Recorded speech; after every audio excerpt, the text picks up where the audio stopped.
Princess is awake. Who is that sweet little girl? Who is that sweet little girl? Oh my gosh, it's my baby.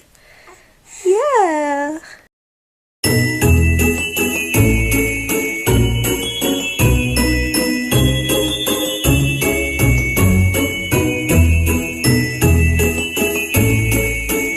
One, two, three. What's up? I forgot. What's up? It's the K Squad, and the K is for Kai, in case you didn't know. So we're coming to you guys today with a labor and delivery story. Yes. Do you know how many takes it took for him to say that? Anyways, so we're coming to you guys' labor and delivery story because we are first time parents, and I know when I was first time mom, I was all like, figure out like what labor is gonna be like, what to expect, all of those things. So I'm gonna just jump into the story about our labor and delivery because that's what it's about. So my daughter is supposed to be born September 30th, right? September 30th or 31st, somewhere in there, but she wasn't. She was born an entire month, actually, early. She was born, actually, no, not an entire month. Probably about 3 weeks and a half out. She was born September 10th. I actually, just to make a long story short, had preeclampsia, so I had to be induced to have my child. And let's just say the hospital I was at was not my home hospital, but it was like an out-of-town hospital, and they were really good staff. What you think? It was way better than our hometown staff. Anyways, so I guess to kick it off with the induction, were you kind of like surprised that we were finna have a baby that day? Yes, because we went to the hospital and said, "Oh, we're gonna have a baby tonight." Yeah, we went there. I had really high blood pressure, swelling, protein in my urine, and we went to the hospital, and they was kind of like, "Oh, we're not letting you go home without a baby." And I was kind of like, I was in shock because I really wasn't expecting to have her at that time. I just kind of thought they were going to send me home because I had been to the hospital before and was staying home all the time. But can you stop? Men are so annoying. Anyways, so we finna get these hands, y'all. We finna get these hands. So like I said, we was in the hospital and they told us, like, you know, you guys aren't going home unless you have a baby. And I was like, okay. So it kind of like hit me like, really? Like, for real? We finna have a baby? Like, yeah. How'd it hit you? It hit me like we finna have a baby, but not like just regular. We finna have a baby. So anyways, I've been waiting for this baby, so he's been like the whole pregnancy. If a pregnancy could last a month, he would have been excited because he wanted her so bad to come out. He wanted a girl so bad, and I might insert. I'm gonna insert a clip right here of like our gender party reveal of us being disappointed. Wait, she was hurt. I was happy. I was so disappointed because my sister-in-law put the balloons blew out, and then out came a little "it's a girl" pink balloon, and I was so disappointed. So this is the clip right here, okay? But anyways, it's not funny. It is funny. Everyone wanted a girl. I wanted a boy first because I feel like princesses should be last. They're the most spoiled child, the last child. But anyways, we were at the hospital and they said they're gonna induce me, and they started with a Foley process where it's kind of like a balloon into the cervix, and it kind of makes your cervix starts to dilate. But I naturally was starting to contract on my own when I was in the hospital, which they said was really good, which would help the process. They told us it would be like 72 hours before we see her, right? Mm-hmm. And it was like 22. Anyways, they put us in a room. It was like, what? It was September 9th? It was September 9th. And we were about like 11. No, it was September 8th. Then it went to 9th. Then it was early morning 10th. Because you said tomorrow was your cousin's birthday. But then it was the next day, and then we didn't have her to 2:44. On the 10th. We went on a Thursday night, right? We went on Friday. We had it Saturday morning then. So we had to go into Thursday. So we went in there Thursday, and we got the process of induction started, and my heart was just like,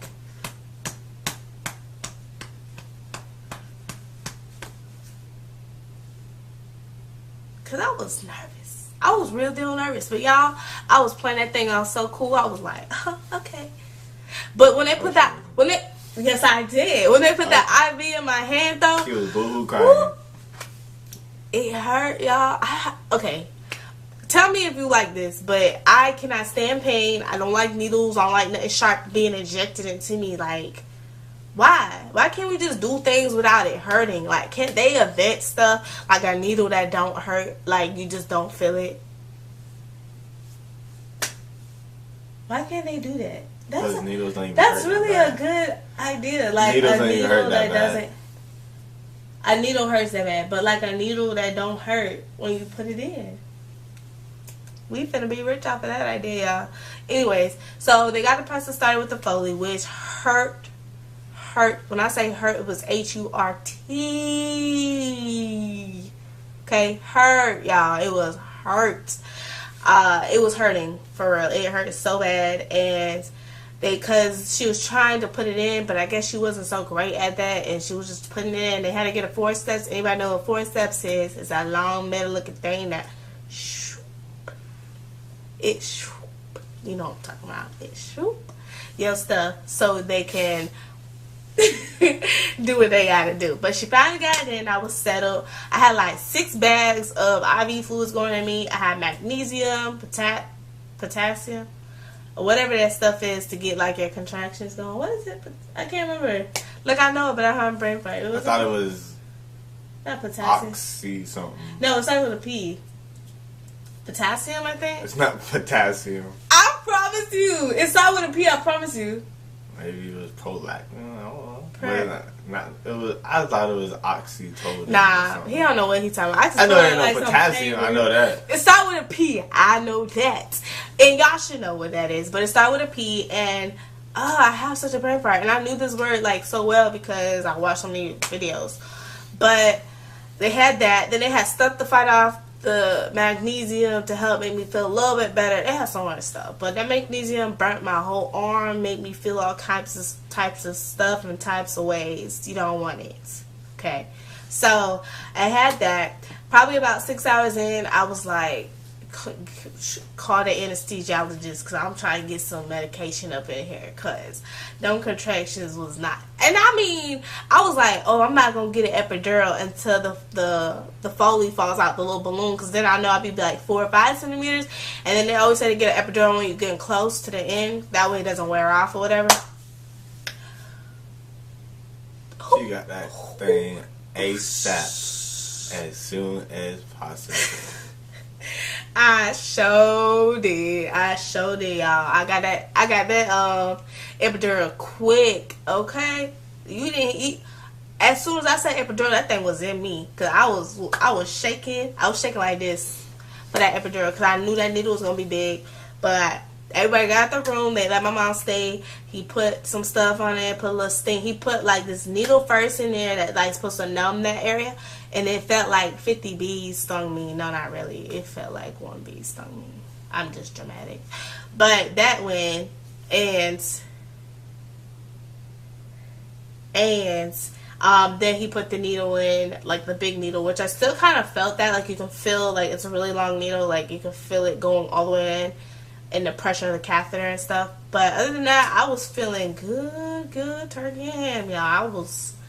I was good. I thought I could take me a couple naps, but I really didn't because the excitement of the baby was coming and the anxiousness and nervous. I was sleeping in and out. I was taking so many naps because of the magnesium, but I was still awake for most of my time, whole pregnancy pretty much, because it was always coming in, always bothering me, always asking me a question. I couldn't eat that whole time. My husband had some, y'all. He had his mama bring him some Zaxby's. And he ate that Zaxby's right in front of me. I was hungry. I was hungry too. Well, you was having a He baby. didn't even try to say, "Oh, let me sneak you a fried bagel." Nah, because it might mess up the process. Nah. So, anyways, let's just jump to this birth part real quick, okay? Part. So, so the birth process is coming along, and my contractions were like not normal. Okay, my contractions like normally a contraction kind of like goes up and it goes down. My contractions like going up, down. Like them nurses was like, I don't think that's quite normal, but they think that they kick my potassium or whatever that P word is. Hold up, we finna solve this right now. Not potassium. Where my phone? Handy dandy iPhone. Always got the answers. What? I can't get this open. Use your phone. Google ain't acting right. Hold up. Okay.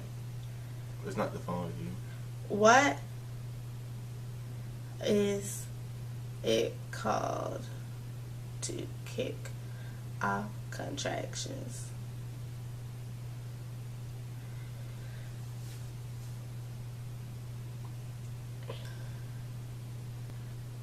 Oh, right here. Pitocin.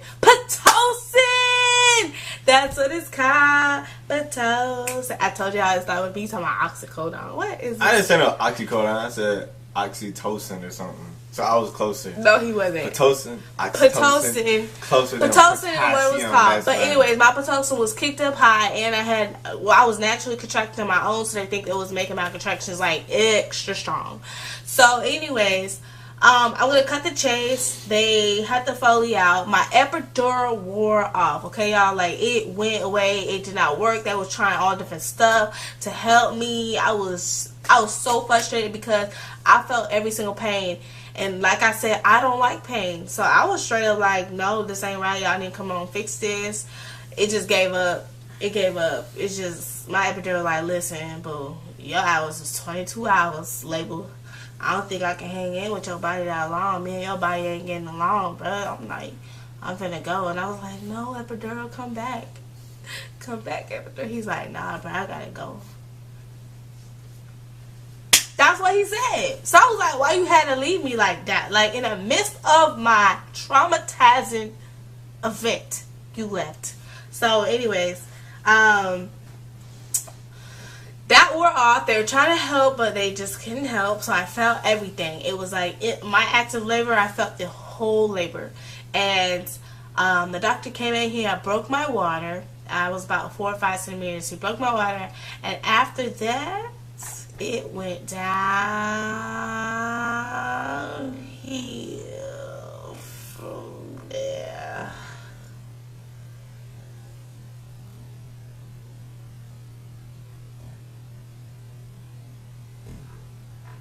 It was over. I was being so good my whole time in that hospital. But when that water broke, and the labor really kicked off I thought my contractions were already bad. No, the mothers of these contractions came through. Let me just say, she came through. She was like, hey, you thought you was done. You thought that was what it was. No, honey, I come to bring the wrath of contractions. And it was really bad. It felt like my body was being ripped apart. It felt like somebody was just, you cannot explain a contraction. I don't even think they can ever mimic what a contraction feels like. It's just a pain that you have to be a woman to know. So I had this one nurse who was kind of a little snoopy. Out of all of the staff, she was the only one who was just slightly snoopy. And I was telling her, like, I was going into really bad pain, right? Yeah. I woke up my sleep. I was taking a nap, and I woke up my nap just like, what's going on with my epidural? And somebody woke up. Sorry about that, guys. Our sweet angel woke up from her nap. Sorry.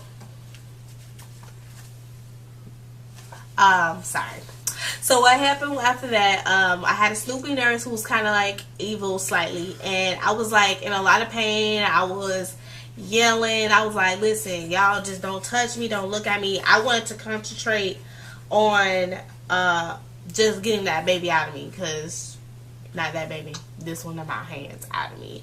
I wanted her out. So she was like, you know, you can't be feeling that much pain. You have an epidural. I was like, honey, this epidural is me. I just told you the conversation with me and epidural. He left. He's gone. He went away. Okay? So I need y'all to get it together. So, anyways, she checked me and was like, you're still 4 or 5 centimeters. And 10 minutes later, she's like, well, I brought the doctor in because I wanted to be sure that's what she was. You just checked me. Talking about open that's supposed to go into the cervix that much. Okay, I understand that. So he goes in there and he's just like, she's 9.5 centimeters. She's 100% in phase. Go ahead and get the delivery team in here. And that's when it really hit me, like, the baby is coming out. That's what you got out of that? I'm finna go through extreme pain right now. Oh my gosh, get it together, Bethany. That's what I got out of that. I was like, oh Lord, no, can we go back? I just want to labor. Can I labor another 6 hours? Let me give my mind some time to know what it's about to do. So, nope. I had to, she's so cute. I had to push her.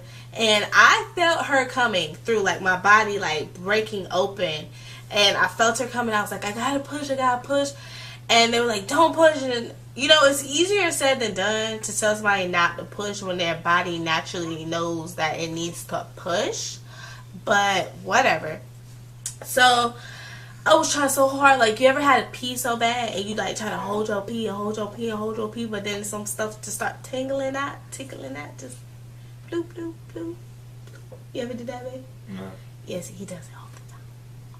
No. So, anyways, so I was like holding, and it hurt to me to hold her, and more than anything, it was just like she's trying to come, you got a contraction, and you're trying to hold her. It's just a lot of pain. So then it was time to push, and they were like, 1, 2, 3, push like you gotta poop, And yes, anybody wants to know, having when you know it's time to push, you do have to feel like you have to take the biggest mother loads of a poop in your life. Like, think of like the worst constipated poop of your life. TMI, but it's true. Like, it's that times 1,000. It feels like a bowling ball is trying to push its way out, but you can't get it out. So yeah, so she finally arrived out about after 25 minutes of pushing. She finally came out and she ripped her mother and she said, hello world, and she screamed and she laid on my chest for skin to skin for about an hour. I felt everything. I got stitched. I felt everything. Okay. And I don't think you're supposed to feel everything, but I felt everything. And I guess the doctor wasn't aware that my epidural wore off, so he thought I was numb down there. He said I had a small tear, nothing too big. But the honest I can say is, after my recovery-wise, I did not burn. Like, my stitches did not hurt when I used the restroom. Like, it was really good. Like, it wasn't bad. Like, it's just as they begin to heal, that's when they kind of hurt because they're, like, sticking and prickling you down there. But other than that, it was a really good experience. I wouldn't trade it for nothing. Like, my daughter is the world to me. If they told me I had to do it again to have her, I would. I honestly would. What about you? You ain't even do nothing. I wouldn't do it again. I would we get my finna cut child this another video way. now. I would get my child We finna another cut way. this video now. I would get her another way. So anyways, this is Princess Rihanna. Say hi, mommy. Say hi, mommy. That is Princess Rihanna. Her name is Rihanna Joy Kalkai. And she is just such a beautiful baby. She was born at 2:44 on September 10th. So happy it was the day before 9/11. And she was right under 6 pounds. When she left the hospital, she weighed 5 pounds and 14 ounces. So she was just a little baby. But she was healthy. They said she acted just like a 40-week-old child. And she was good. So all you moms out there, what I gotta say is, during your first pregnancy, don't ever let people give you that first time mom thing, like, oh, you're just first time mom, you're nervous. Know your body, listen to your body, ask questions, and enjoy the ride, because you don't know how your destination gonna end. That's all I gotta say. I watched tons of labor and delivery stories. Don't watch tons. Watch a couple, because you would get scared if you watch tons of them. I watched tons and tons of them. And their stories are nothing like mine. It's like, I just learned that it's good to hear stories, because you learn certain similar things you do have to go through as a woman. You just have to, and it's good to hear everybody's experience. But as far as saying that's exactly how my labor is going to go, no ma'am. No, it ain't. I promise you that. But thank you for tuning in to the K Squad. And we're going to be heading out. Say bye-bye. Say bye-bye. Bye, guys. Enjoy your day. Again, subscribe and like. And we'll be back next time. Bye, guys.